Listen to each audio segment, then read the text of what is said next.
in preparation for your exam, one of the things you want to know is that the possible downside of using the mean is outliers. And I say possible because sometimes your data set is big enough. Like, for instance, that pump that appeared on your quiz had like thousands of ratings. If I gave it a 1-star rating, is anyone going to notice? Is that really going to affect the mean? No, you got too much data there. But if you have a smaller data set or your outlier is more extreme, then it can affect the data set. Let's keep going. So this is another one where I asked you to write a formula, and we wanted to write a formula that would calculate the amount of gallons of fuel left after certain miles flown. This is, again, one of those ones where I want you to be able to drag that formula down after you type in the first cell. So what do we start out with? What's our formula start out with? Equals.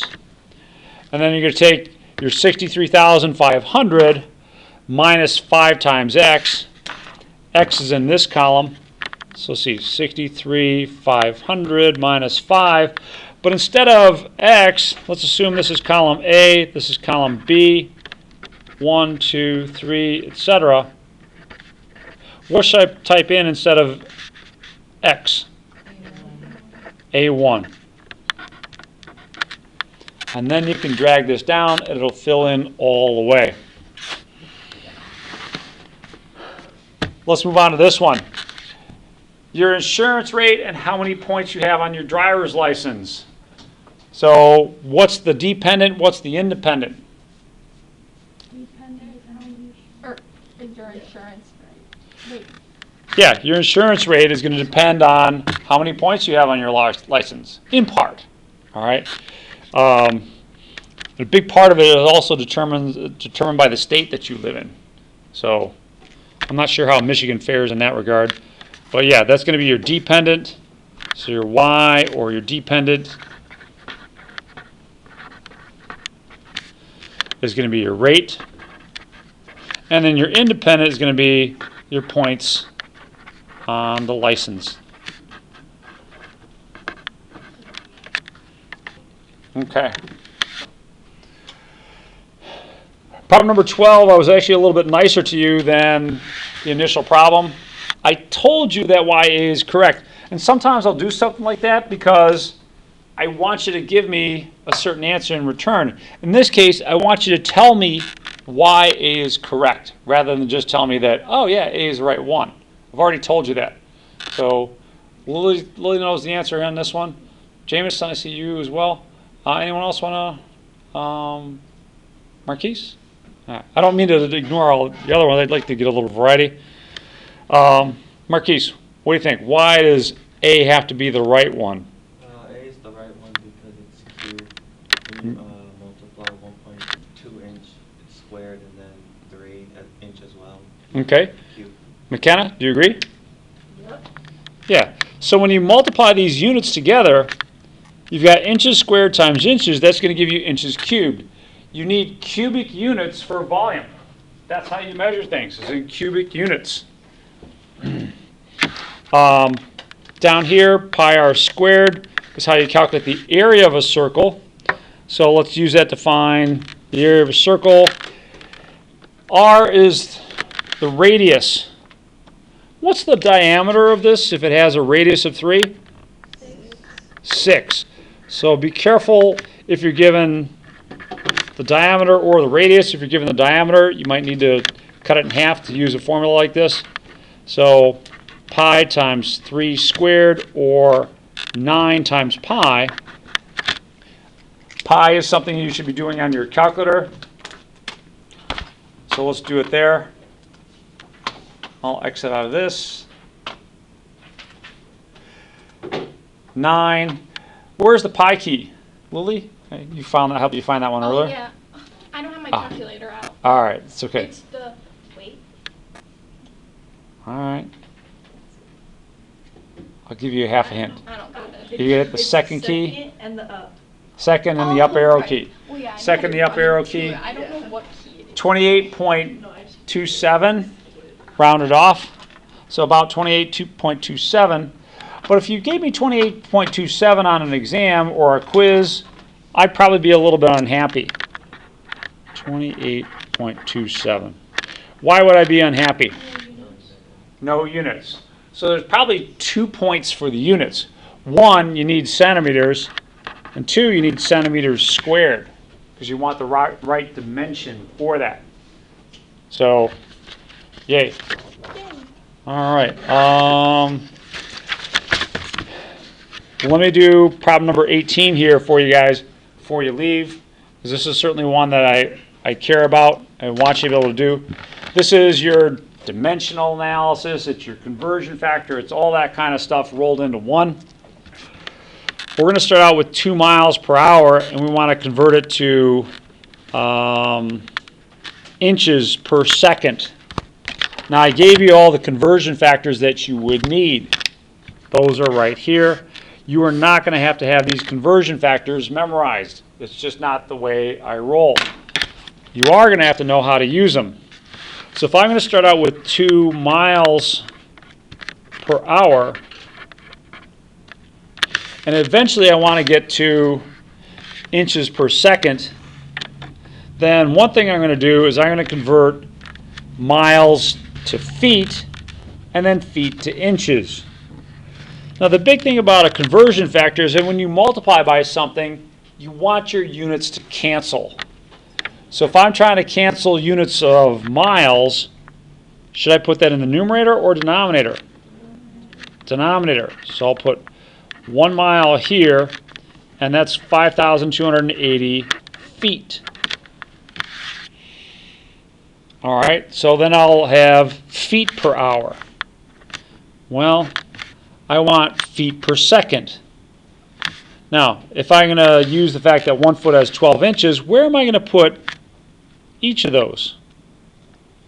Wait, you said you want feet or you I want inches, so I want to get rid of feet.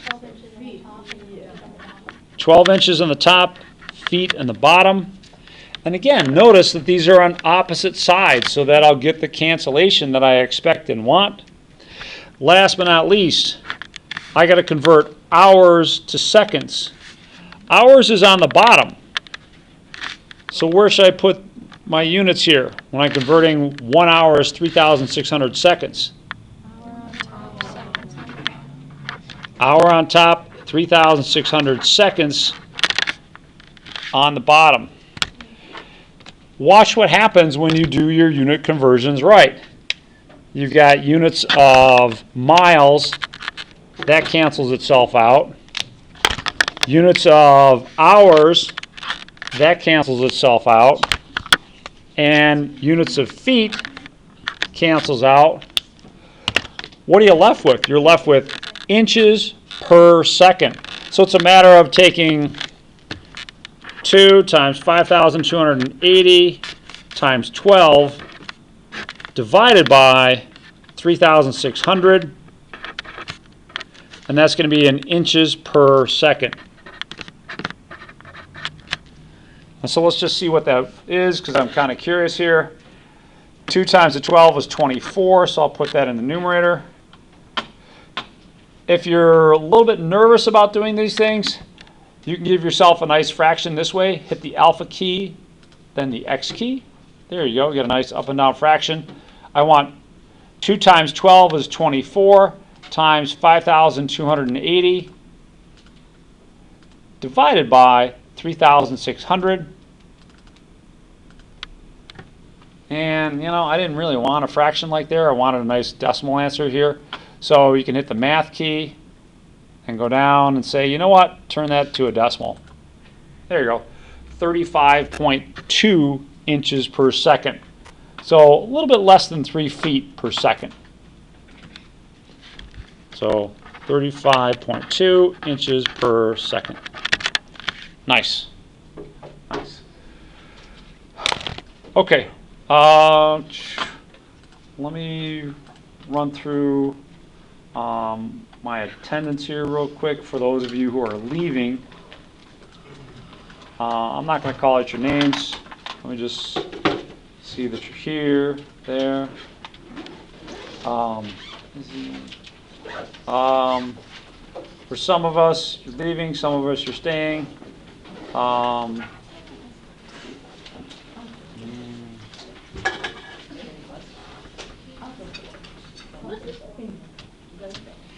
Okay, so I'm going to keep going. If you want to stay, you can stay. If you want to leave, you can leave.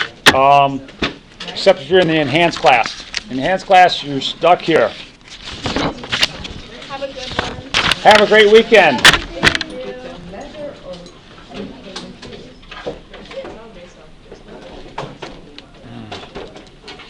Thank you.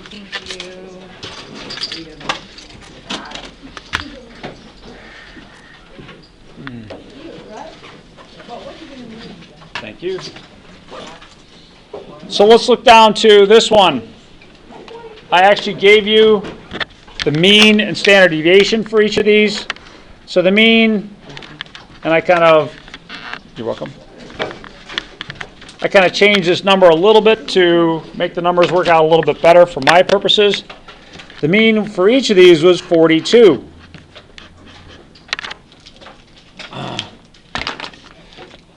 And you got a standard deviation here of 7.03, here 20.63.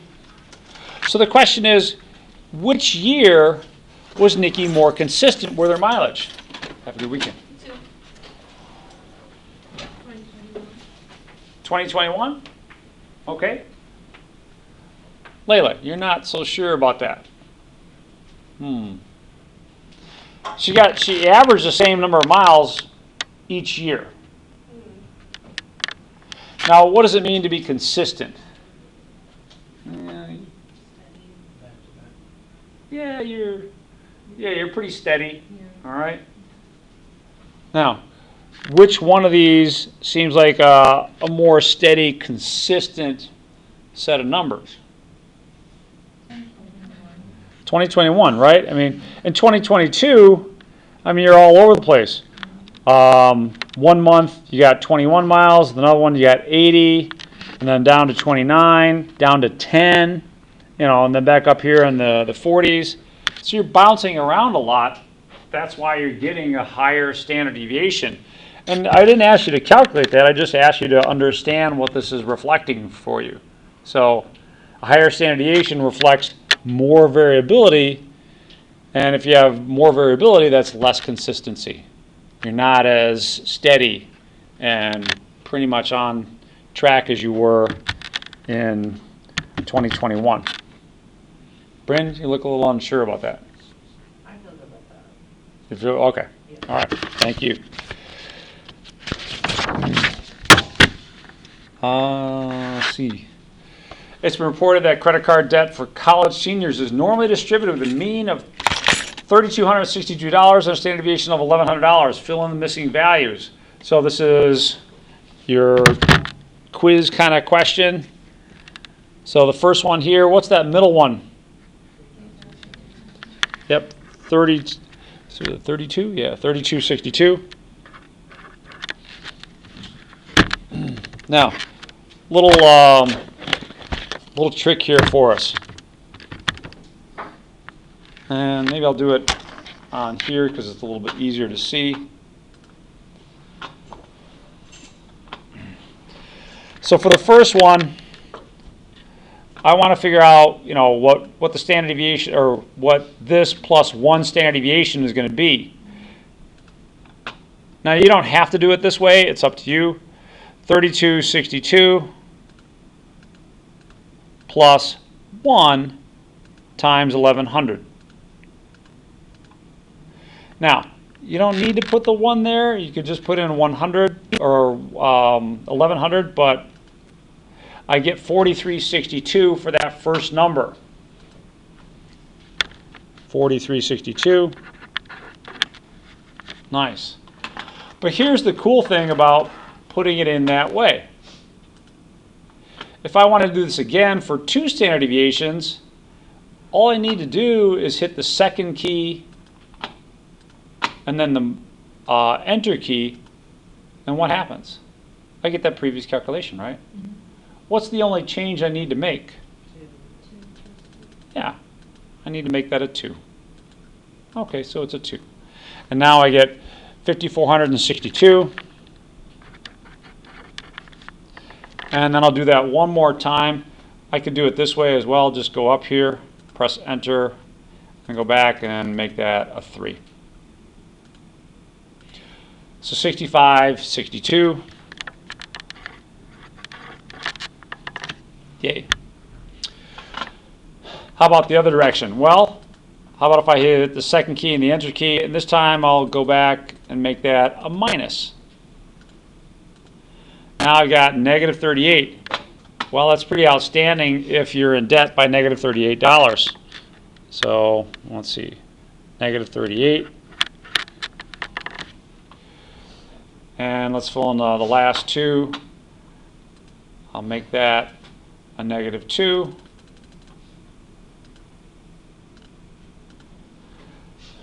Excuse me, 1,062.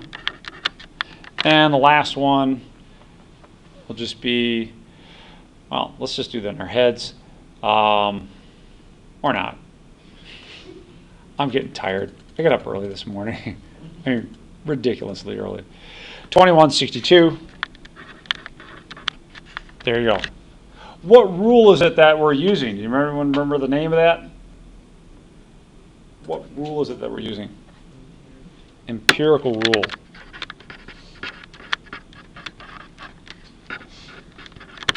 I wouldn't be surprised to see more of the empirical rule. That's fine. We got a couple questions based on that. Write the expression that describes the probability of a random variable randomly selecting a college senior having a credit card debt over 4,600 or 4,362. All right, well, that's here. What you're being asked for in this problem is, well, what's the chance that I pick somebody in this area? What's that probability that I find somebody there? Well, let's write it first as a probability. That's going to be the probability that x is greater than or equal to 4,362. What's that probability going to be?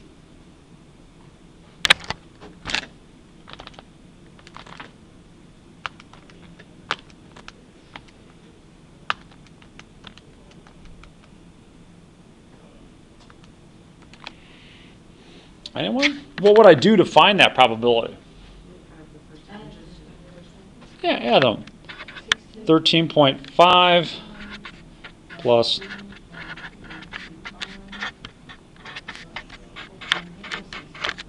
yeah. Thank you, Seal. 16% chance. You can also use the empirical rule to find somebody whose college debt is between these two. You would add up these areas, the 34, and then the 13.5. That would be the probability of getting somebody with a debt between 2162 and 5462. Somehow I'm momentarily bothered by that. So that should be 81.5. Is that right? Let's see. So that's going to equal 34 plus 34 plus 13.5. I think that should be 81.5.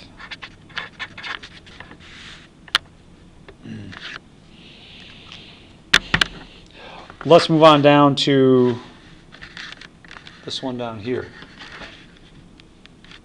Now I gave you a little help here when I put these up on the board, because I looked at the problem like, it's kind of tough to evaluate these things. So if you roll a 1 or a 2, you lose. You lose $1. If you roll a 3 or a 4, you break even. And if you roll a 5 or a 6, you win $1. So let's calculate the expected value here. How do you calculate the expected value? What would I do here to find the expected value? Yeah. So multiply these together. That's going to be 1 times 1 over 3. That's going to be a 1/3. 0 times this is just going to be 0.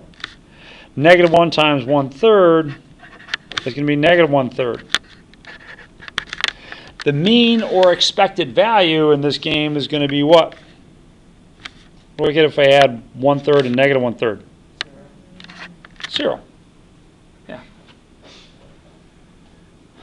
All right. Complete the third column and use the expected value, or to and find the expected value of this game. So on average, you expect not to gain anything, not to lose anything. Is this a fair game? What do you think? Is that a fair game? Why not? But a fair game means that your chance of winning and the house's chance of winning are the same. They're equal. So in that case, the expected value would be 0 because neither has an advantage, so it is fair. Why? Well, I mean, they're just setting this up. The question that I'd like explained is, would it make sense to offer this game? Probably not, because if you were offering this game, you probably have a casino or something like that, and on average, you're not going to make any money.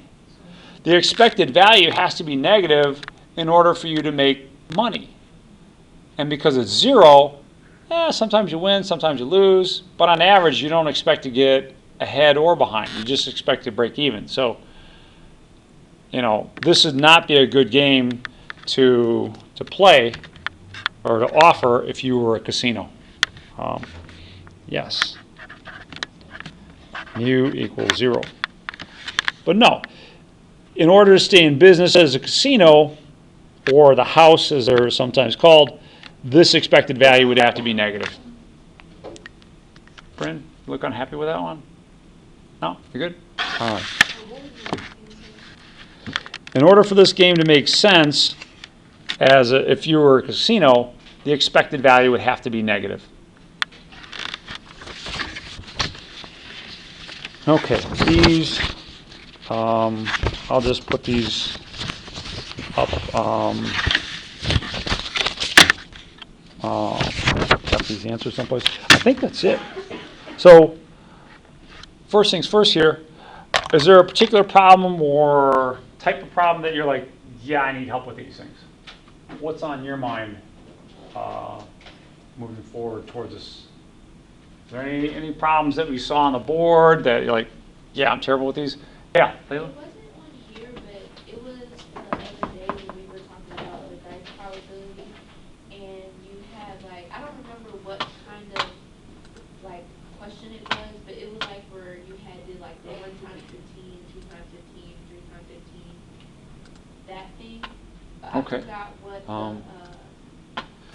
Let's see what it here. was used for.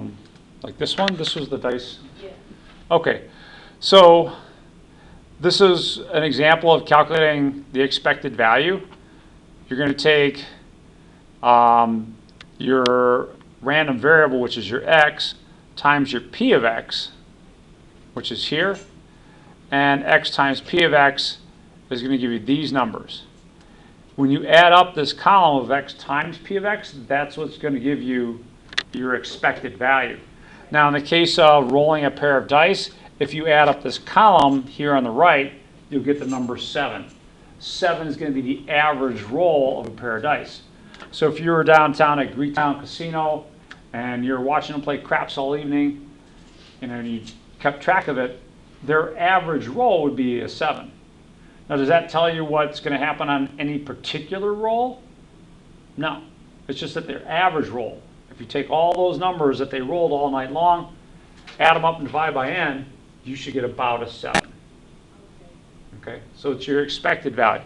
Now, the thing about expected value that I tried to impress on you a couple of ways is that your expected value for a lot of these games that you play, games of chance that you play in the lottery or at a casino, your expected value is going to be negative. you want that expected value, even though it's negative, you still want it to be as high as can, close to 0, because that gives you a better chance of winning in the short run. You're not going to win in the long run. If you play that game long enough, you will lose. It's just going to happen. So probability will catch up to you. Anything else? Yes? Sorry, one per day. Is this like a review, or are these the This actual- is a review. Okay, is there a way that we can access this? Yeah, I'm gonna take and scan in the answers here, and I'm gonna scan in a blank key, and I'm gonna put it on D2L. Okay. And also this video, I'll post on YouTube. So if you want a star, you can come over here and smile at the camera. Like and subscribe. All right. Yes. Will you be posting anything to Alex like you did last time? Oh boy, I don't know. I think this is pretty good. Okay. Yeah, we'll stick with this. I'd like to say yes, but I know I've got a gazillion things going on this weekend. I So mean, this is great. yeah, I think this is pretty good here. Anything else? All right, let me shut this off.